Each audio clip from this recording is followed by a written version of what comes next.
Assalamualaikum warahmatullahi wabarakatuh. Perkenalkan, nama saya Christian Raka Joana dengan NIM 13122000092.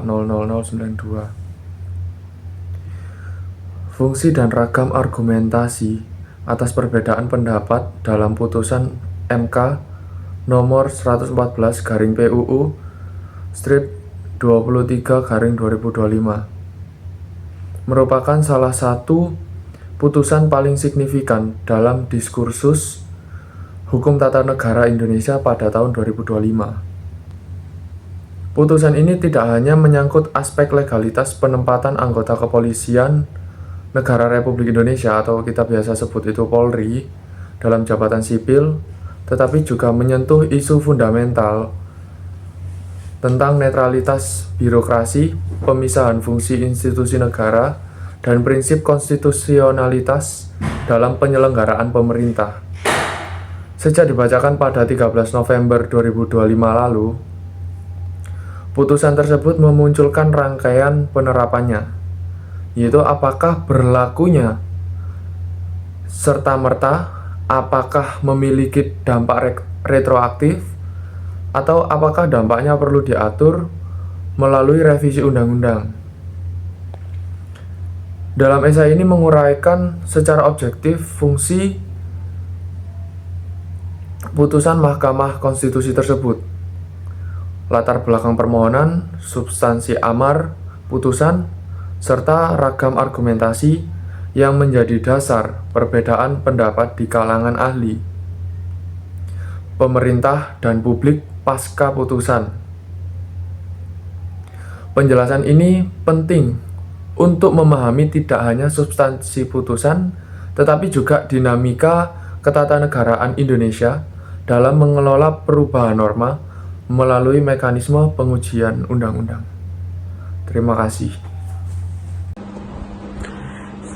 Selanjutnya di sini saya akan menjelaskan latar belakang permohonan dan pokok putusan.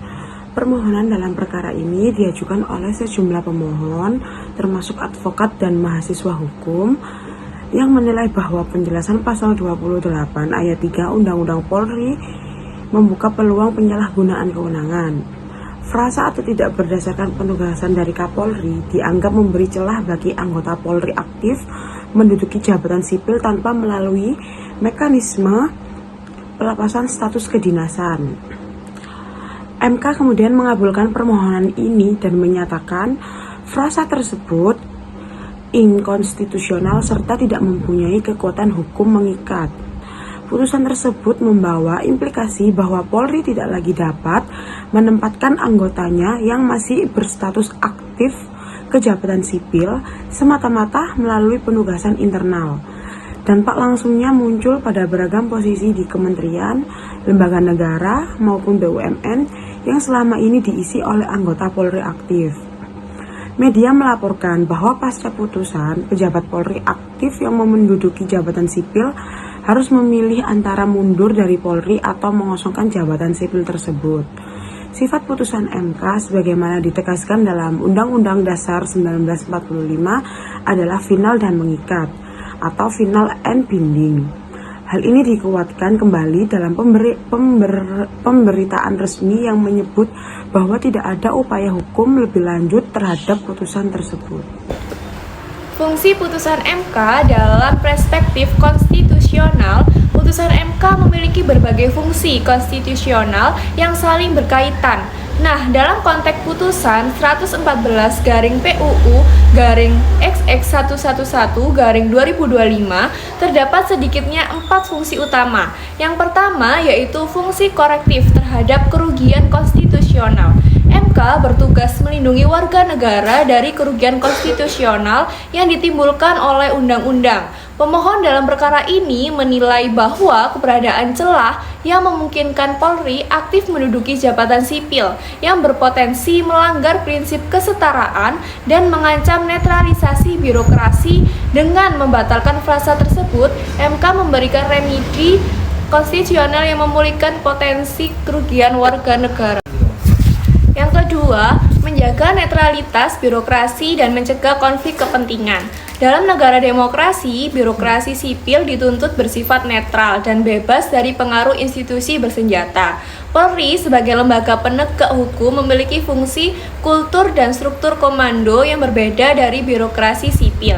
Keberadaan anggota Polri aktif dalam jabatan sipil dapat menimbulkan tumpang tindih fungsi, subordinasi ganda, dan potensi konflik kepentingan. Putusan MK berfungsi membersihkan batas fungsi institusional antara kepolisian dan birokrasi sipil.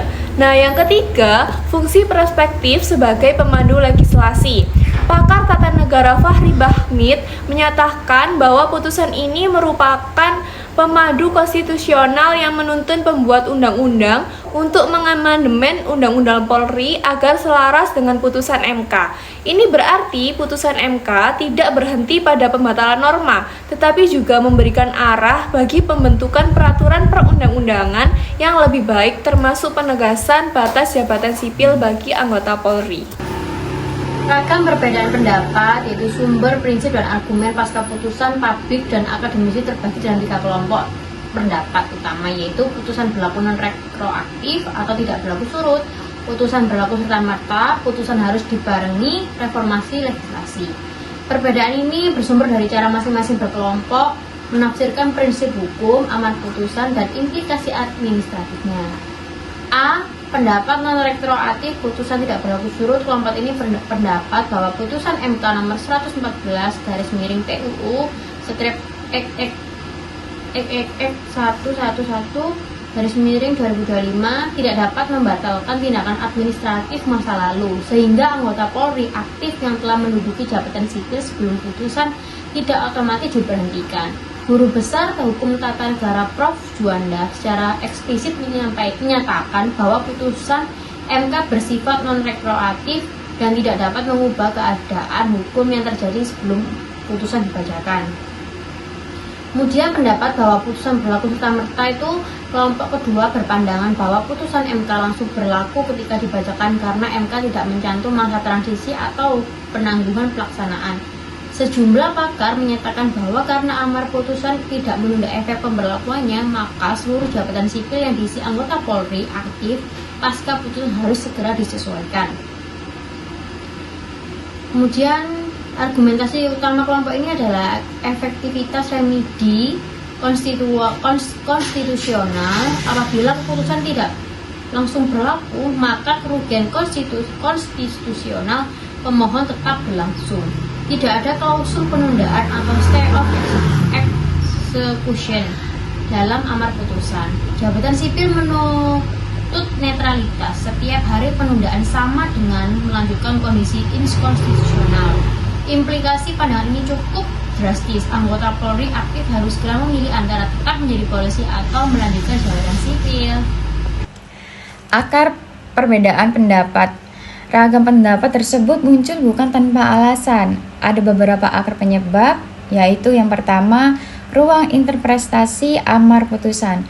Amar putusan tidak mencantumkan klausul transisi dan tidak menegaskan apakah berlaku retroaktif atau prospektif. Kekosongan ini memberikan ruang tafsir kepada para ahli, pejabat, pemerintah, dan masyarakat. Yang kedua, benturan prinsip non-retroaktivitas dengan keadilan konstitusional. Sebagian pakar menekankan kepastian hukum, sementara yang lain menekankan pemulihan keadilan konstitusional. Kedua asas ini sering berhadapan dalam perkara pengujian undang-undang. Yang ketiga, pertimbangan administratif dan politik. Penerapan serta-merta berpotensi menimbulkan kekosongan jabatan di sejumlah kementerian atau lembaga. Hal ini membuat pemerintah dan sebagian akademisi lebih berhati-hati dan menafsirkan putusan. Yang keempat, relasi antara kekuasaan konstitusional MK dan kekuasaan legislasi. Putusan MK memang final, tetapi implementasinya, teknisnya seringkali memerlukan revisi undang-undang, peraturan pemerintah, atau keputusan administratif. Ketegangan antara kewenangan konstitusional dan proses politik menjadi salah satu sumber perbedaan sikap. Dan yang terakhir, putusan MK nomor 144/PUU 2003/2005 menandai momentum penting dalam pembenahan tata kelola jabatan publik di Indonesia. Dengan menghapus frasa yang memungkinkan penugasan anggota Polri aktif ke jabatan sipil tanpa pelepasan status, MK mempertegas batas kewenangan institusional dan memperkuat prinsip netralitas birokrasi. Meski demikian, penerapan putusan ini menimbulkan beragam perdebatan di ruang publik. Perbedaan pendapat, apakah putusan berlaku serta-merta, tidak reaktif, atau memerlukan regulasi lanjutan, merupakan refleksi dari kompleksitas hubungan antara norma konstitusi, administrasi negara, dan realitas politik. Pada akhirnya, apapun pendekatan implementasinya, putusan 144/PUU 2003/2025 harus ditempatkan sebagai bagian dari upaya jangka panjang untuk mewujudkan birokrasi yang lebih profesional, akuntabel, dan sepenuhnya tunduk pada prinsip konstitusionalitas. Putusan ini bukan hanya mengoreksi satu frasa dalam undang-undang, tetapi juga menjadi pilar pembentukan tata kelola pemerintah yang lebih bersih dan tegas dalam memisahkan fungsi sipil dan militeristik dalam negara hukum demokratis.